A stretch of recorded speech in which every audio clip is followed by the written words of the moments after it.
बार बार फेफड़ों में बलगम जमता है, ब्रोंकाइटिस होता है, फेफड़ों में सूजन आती है, तो क्या कोई ये बड़ी बीमारी का संकेत है और कैसे इसे बाहर निकालें? फेफड़ों में जमा हुआ बलगम निकालने का अचूक उपाय आज के इस वीडियो में आप सभी के साथ में साझा करूंगा।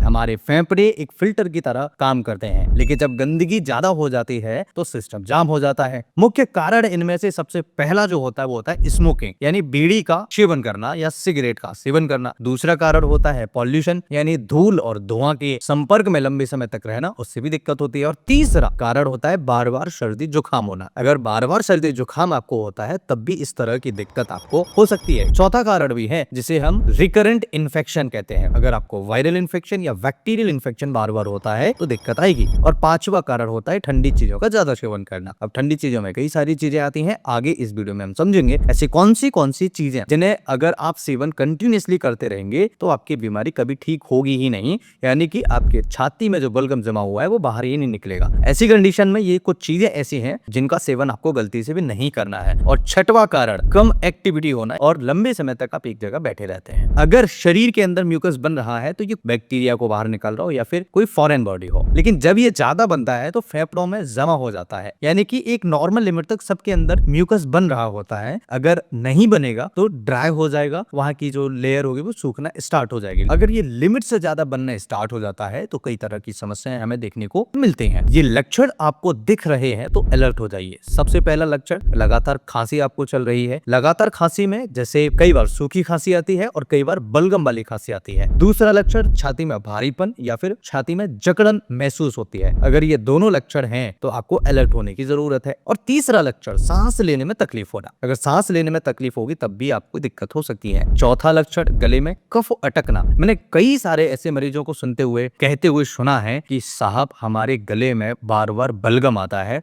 और अटक जाता है और गला साफ कर करके परेशान हो जाते हैं। देखिए, ये बलगम गले के नीचे से आ सकता है और गले के ऊपर से भी आ सकता है। गले के अगर ऊपर से आ रहा है तो राइनाइटिस या फिर पीएनडी, पोस्ट नेजल डिस्चार्ज जैसे कहते हैं, वो भी हो सकता है। और अगर गले के नीचे से आ रहा है तो ब्रोंकाइटिस हो सकता है, कोई इन्फेक्शन हो सकता है फेफड़ों का, तब भी ऐसी दिक्कत हो सकती है। इसके अलावा सुबह ज्यादा बलगम निकलना। अगर किसी को सुबह ज्यादा बलगम निकलता है तो ये संकेत है कि कहीं ना कहीं फेफड़ों के अंदर दिक्कत हो रही है। अगर आवाज भी लंबे समय तक बैठी रहती है, दवाइयां करा करा के अगर आराम नहीं मिल रहा है, तब ऐसी कंडीशन में हमें प्रॉपर तरीके से ट्रीटमेंट लेने की जरूरत होती है। अब बात करते हैं नेचुरल रेमेडीज की। 3 ऐसे उपाय जिनकी मदद से आपके फेफड़ों के अंदर जो बलगम जम रहा है उसे बाहर निकाला जा सकता है, कम किया जा सकता है। सबसे पहला उपाय, अदरक और शहद का। आप सभी ने सुना होगा लेकिन आपने इसे कंटिन्यूअसली नहीं किया होगा। अगर आपने इसे कंटिन्यूअसली कर लिया, जिंजर प्लस हनी, तो आप समझ लीजिए आप इस समस्या को धीरे धीरे कंट्रोल कर सकते हैं। कैसे लें? सबसे बढ़िया तरीका ये है, 1 चम्मच अदरक का रस लीजिए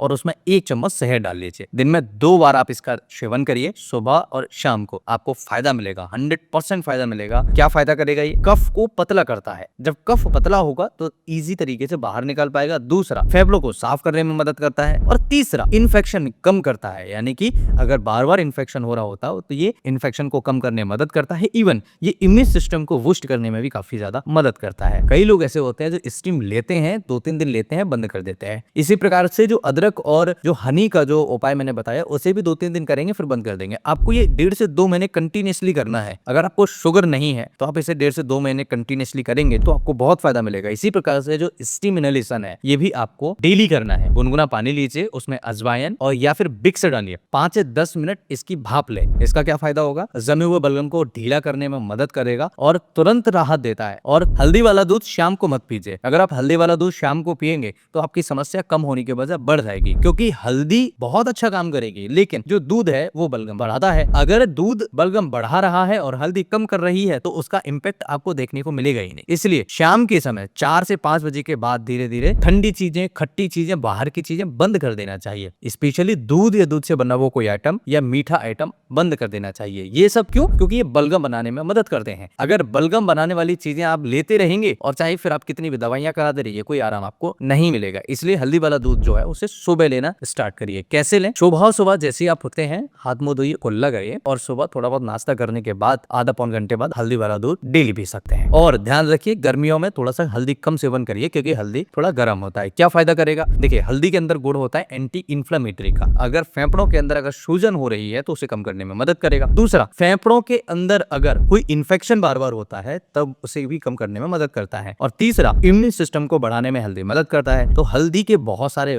फायदे और उपयोग है, लेकिन ध्यान रखिए अगर हल्दी का दूध आप पी रहे हैं तो उसे सिर्फ सुबह के टाइम पर सेवन करिए, शाम के समय अवॉइड करिए। बहुत ही अच्छा फायदा देखने को मिलेगा। इसके अलावा 2 प्रो टिप आपके लिए है। बेस्ट होम्योपैथिक मेडिसिन, 2 मेडिसिन जो आपके बलगम को कम करने में मदद करती है। सबसे पहला मेडिसिन है एंटीमोनियम टार्ट। कब देना चाहिए? जब छाती में बलगम जमा हो गया हो, घड़घड़ जैसी आवाज आती हो छाती से, खांसी के साथ में बहुत ज्यादा आवाज आ रही हो, कफ निकलने में दिक्कत हो रही हो, तब ये मेडिसिन बहुत अच्छा काम करती है। ये मेडिसिन डीप एक्टिंग मेडिसिन है जो म्यूकस को लूज करने में मदद करता है। जो म्यूकस वहां जम गया है उसे ढीला करने में मदद करता है। तो एंटीमोनियम टार्ट 30 पोटेंसी में 5 बूंद सुबह 5 बूंद शाम को मरीज को दिया जा सकता है। बहुत अच्छे रिजल्ट्स आपको देखने को मिलेंगे। इसके अलावा दूसरा मेडिसिन है काली बाइक्रोमियम। काली बाइक्रोमियम 30 पोटेंसी में 5 बूंद सुबह 5 बूंद शाम को मरीज को तब देना चाहिए जब गाढ़ा चिपचिपा कफ हो, यानी कि कफ जो बाहर निकल रहा है वो बहुत ज्यादा चिपचिपा हो, धागे जैसा म्यूकस निकलता हो, खिंचा हुआ चला आता है, ऐसा म्यूकस देखने को मिलता हो। और साथ में साइनस की दिक्कत भी हो, मरीज को बहुत ज्यादा साइनस इन्फेक्शन होता हो, साइनोसाइटिस होती हो और चेस्ट में भी कफ जमता हो, तो ऐसी कंडीशन में काली बाइक्रोमियम बहुत अच्छा काम करती है। 30 पोटेंसी में 5 बूंद सुबह 5 बूंद शाम को मरीज को दिया जा सकता है। काफी अच्छा मेडिसिन है जब थिक म्यूकस हो, जो डिसॉल्व करने की अगर आप उसे सोच रहे हैं तो बहुत अच्छा मेडिसिन है काली बाइक्रोमियम। दोस्तों इसके अलावा लाइफस्टाइल चेंज करना भी जरूरी है। क्या करना है क्या नहीं करना है ये समझिए। सबसे पहला, ठंडी चीजें बंद कर दीजिए, जैसे ज्यादा ठंडा पानी पीना, रोज खट्टी चीजें हैं, बाहर की चीजें हैं, ज्यादा तला होना है उसे कम कर दीजिए। लेकिन इसके साथ में हमेशा एक चीज और ध्यान रखनी है, सही स्वस्थ अच्छा पानी पीना है आपको, बहुत बढ़िया हेल्दी पानी पीना है जो आपके शरीर को शूट करता हो। दूसरा, रोज एक्सरसाइज करनी है, जो एक्सरसाइज आपके लंग्स के अंदर जमा हुआ बलगनों से कम करने में मदद करेगी। तीसरा, अनुलोम विलोम करना है। और चौथा, नींद पूरी लेना है, यानी कि 7 से 8 घंटे की नींद लेना है। दोस्तों इस वीडियो में बताए हुए हर एक पॉइंट, हर एक पार्ट बहुत इंपॉर्टेंट है। अगर आपने सही समय पर सही तरीके से अप्लाई कर लिया तो आप देखेंगे आपके छाती के अंदर जो जमा हुआ बलगम है वो ठीक होना स्टार्ट हो जाएगा। आजकल बच्चों में मैं बहुत देखा हूँ, बच्चों में बहुत ज्यादा ब्रोंकाइटिस और छाती में बलगम जमने के केसेस बहुत आते हैं। हमने रिसेंट में एक वीडियो अपलोड किया था जिसमें हमने बताया था कि बच्चों को अगर बार बार जुकाम खांसी होता है तो उसे कैसे कंट्रोल किया जा सकता है। अगर आपको फैटी लिवर या फिर आपको बहुत ज्यादा कोलेस्ट्रॉल बढ़ गया है, वजन कम करना चाहते हैं और आपको कई तरह की ऐसी बीमारियां हैं जो हार्ट से संबंधित है, बीपी से संबंधित है, शुगर से संबंधित है, तो आप हमारे चैनल की प्लेलिस्ट को जरूर विजिट करिए, वहां पर कई सारे वीडियो अपलोडेड हैं। दोस्तों मैं फिर मिलता हूं इसी तरह की किसी इंटरेस्टिंग और टेस्टेड वीडियो में। आप सभी बहुत प्यार देते हैं, आप सभी का बहुत बहुत शुक्रिया। अगर आपने अभी तक चैनल को सब्सक्राइब नहीं किया है तो जरूर सब्सक्राइब करिए, लाल वाला बटन जरूर दबा दीजिए। हमेशा ध्यान रखिए आज ही अपने फेफड़ों को साफ करना शुरू करें, क्योंकि सांस है तो जिंदगी है। मैं फिर मिलता हूं इसी तरह की हेल्दी और इंफॉर्मेटिव टॉपिक के साथ। तब तक के लिए स्वस्थ रहिए, मस्त रहिए, हमेशा मुस्कुराते रहिए। नमस्कार।